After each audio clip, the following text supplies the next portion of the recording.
Okay, welcome back to our series where we are talking with new leaders and managers about some of the common pitfalls that they can avoid as a new leader. So, as we talked about in the previous video, um, oftentimes leaders are thrown into these new roles. They were a great individual contributor, and so now all of a sudden, congratulations, you now have a team that you need to manage and hold accountable and all these different things. And some of the skill sets that you had as an individual contributor, they definitely helped out, but some of these things you've just never done before. And so let's talk about some of those pitfalls to avoid.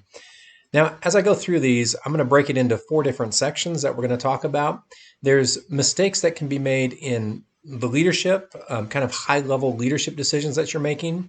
Then there's more of the employee type of mistakes that you can make, some more management type of mistakes or pitfalls. Then there's some concerns or some things that you need to look out for in terms of your boss relationships. And finally, around personal development, there's some common pitfalls that individuals make when they get into that leadership role related to personal development. So I'm just going to take those one at a time. We're going to talk about some of the issues with each of those. So first of all, let's talk about some of the common mistakes in leadership. So one of the first things, and probably one of the most common mistakes, is that as you become a new leader, it's really easy to lose sight of the big picture. Because what tends to happen is that because you're so excited to get into the role and to make an impact, and in a lot of cases, you already know the day to day because you've been promoted into that role. So oftentimes you get overwhelmed or really into the day to day stuff. And so you lose sight of the big picture. And what happens when you lose sight of the big picture? When I say that, I'm talking about the cause of the organization, the values of the organization, losing cause of the kind of the vision, where the ship's headed over the next 4 to 5 years. And what happens when you lose sight of that is sometimes the decisions that you start to make as a leader become more short-sighted. And what happens, or the potential result of that, is that you're doing work that turns out to be throwaway work, things that you don't need to do because it wasn't aligned to the long-term mission or cause of the organization. And so, what I would like to recommend as a solution to that problem is a pretty simple one, which is adding discussions during one on one sessions with both your boss and with your direct reports related to the strategy of the organization. Every leader in the organization, from the frontline leader to the C suite executive, should all have an opinion about what are some of the more strategic challenges and opportunities within the organization or within the industry. And so, on a regular basis, you should be having a conversation about what is the strategic direction for the organization. And it's kind of the old SWOT analysis. SWOT stands for strengths, weaknesses, opportunities, and threats. And so you should be able to, as a leader, you should have an opinion about what are the strengths of the organization and your department, what are the weaknesses internally to the organization, and then what are the opportunities outside in the industry, and what are the threats of the industry. That should be a conversation that you add to your regular one-on-ones with your leader, your boss, and you should have some conversations kind of flowing that information down to your employees about what are the strengths, weaknesses, opportunities, and threats for the organization and for the industry. So simply adding that conversation as a bullet point in your normal one-on-ones will help to make sure that you don't lose sight of that big picture. A second common mistake with leadership, in terms of leadership for a new leader, is that because you're so excited to make changes and to make an impact on the organization, there's the risk, or the pitfall would be jumping in and making a pretty major decision without having enough information at your disposal about that decision. So think of it this way. There's very likely a reason why every process and procedure that maybe you don't necessarily like, as you come into that new role, there's probably a reason for it.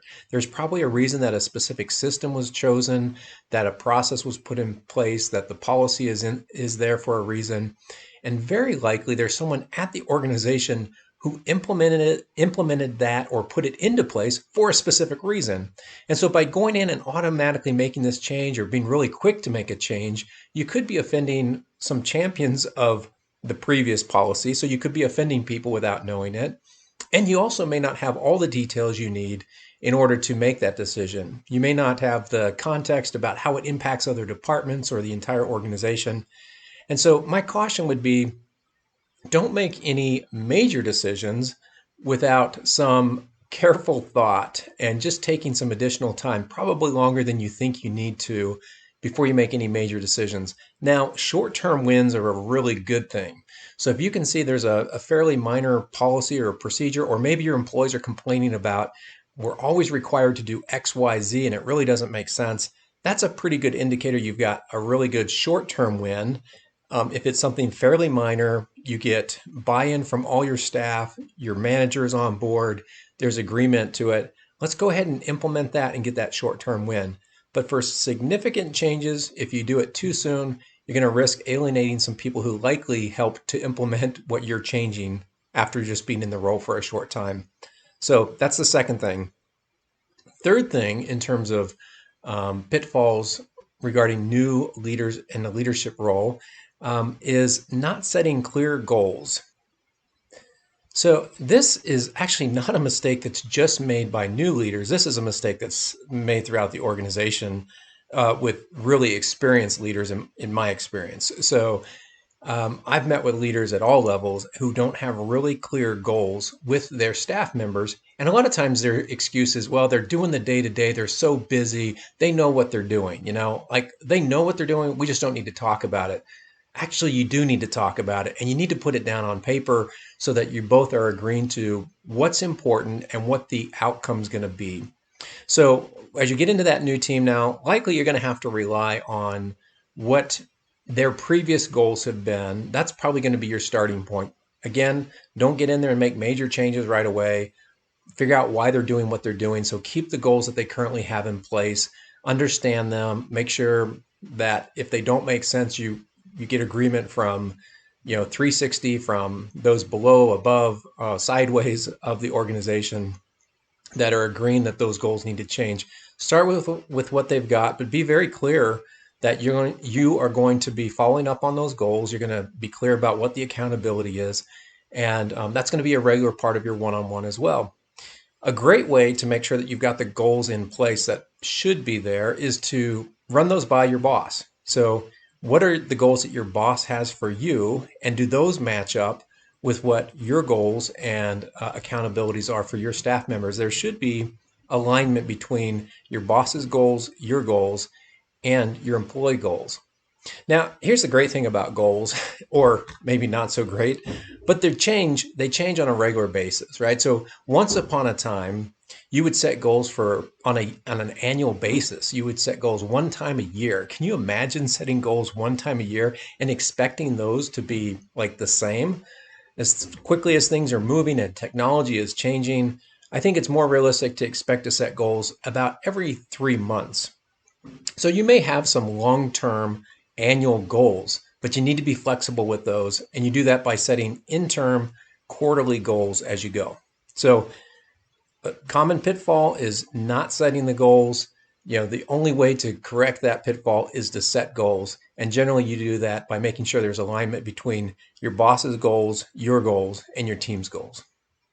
Okay, the last pitfall related to leadership, the leadership category, is failing to learn from and network with others.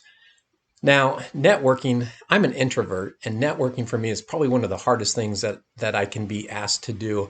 My favorite thing about work is lunchtime. I get to spend time on my own. So I love going for a walk around the block or clearing my brain. As an introvert, you get energy from being alone, from being able to think strategically on your own and to be able to process things on your own. So you go through 4 or 5 hours of work, you have an opportunity to process it, it energizes you, and then you get to work some more. So this idea of a major pitfall with leaders is not connecting, not networking, not learning from other leaders. That one's always been a struggle for me because it doesn't necessarily come naturally for a lot of introverts. So, and again, it's a really easy solution, or I should say it's simple. You know exactly what needs to be done, but it may be uncomfortable. But the solution here is simply to make sure that you are filling your schedule with tons of meetings with other leaders within the organization. Meet with all the leaders that you can, those who are considered more senior than you, those who are considered kind of at your same level, those who are below you. Meet with all of those to understand, what does their department do, and what are the connections with your department? What are their pain points, and what can you help them with, and what can they potentially help you with? So you want to understand that as much as possible. So at your first month or 2 months working at a new job as a leader, you're probably going to be in a lot of one-on-one meetings with other leaders to learn as much as you can from them. The other thing that it's going to help you with is, as you're meeting with these other leaders, you're going to they've been there, done that. They've made mistakes that you can avoid by listening and learning from them. So ask them about things that have been challenging for them and what they've done to resolve those issues so that you don't have to go through the same challenges that they did. All right, so that is the fourth and final pitfall under the leadership category, is failing to learn from others. And now what I'd like to do is just take a moment to think about this. Normally in my live sessions, we would as a group, we'd sort of brainstorm and think about this question: is, given my personality and what we've talked about, what mistake am I most likely to make? What am I going to do to avoid it? So, are you more likely, knowing yourself, are you more likely to lose sight of the big picture because you get so involved in the day to day? Are you more likely to let the goals kind of slide by because they're all your people know what they're doing and we don't need to talk about it? Are you one that's going to have a real hard time networking and learning from leaders around the other organizations? So, or are you one that might make significant changes right away? You're going to jump in there and make big changes. That's kind of your personality. So think about, what are those that you are most likely, what is the pitfall that is most likely going to be an issue for you? And then what I would recommend is that you just work on that one thing rather than trying to focus on too many things. Focus on one thing that you think is really going to be beneficial, or is going to be just a pitfall that you're going to be mindful of, so that you make sure that you don't do it. And I would recommend that you write that down so that you have record of what you're deciding to do, and share that, whatever it is, with your boss or your leader, so that you have some accountability on it. So again, 2 items here. Which one of these 4 are you more likely to, or are more likely to be a problem for you or a pitfall for you? What are you going to do to avoid it? So those 2 things, write those down, and then we'll go ahead and move on to the next section of the course.